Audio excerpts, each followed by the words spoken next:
جو نسبت مصطفیٰ کو تعلق مصطفیٰ کو چھوڑ دیتا ہے تو اس کی توحید قابل قبول ہے ہی نہیں۔ ایک مرتبہ سرکار علیہ الصلوۃ والسلام صحابہ کے درمیان جلوہ افروز تھے، تو ایک شخص آیا اور اس نے مجلس پر ایک نگاہ ڈالی، چلا گیا وہاں سے۔ تو سرکار علیہ الصلوۃ والسلام نے فرمایا کون ہے جو جا کر اس کو قتل کرے؟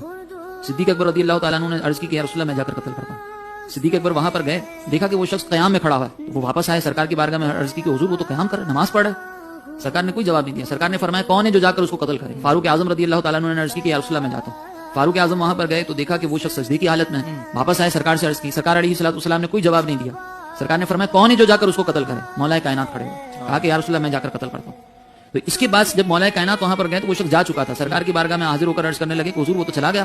تو سرکار علیہ السلام نے فرمایا کہ اگر تم اس کو قتل کر دیتے تو میری امت سے ایک بڑا فتنہ دور ہو جاتا۔ اب وہ نماز بھی پڑھ رہا ہے، نماز کے اندر توحید کا اقرار بھی کر رہا ہے، وجہ کیا ہے کہ وہ سرکار علیہ الصلوۃ والسلام نے اس کو قتل کا حکم فرمایا۔ تو شارحین نے لکھا کہ جب وہ مجلس سے مصطفیٰ کو اس نے دیکھا نا تو اس نے حقارت کے ساتھ دیکھا کہ اس مجلس میں بیٹھنے سے بہتر یہ نہیں کہ میں نماز پڑھ لوں۔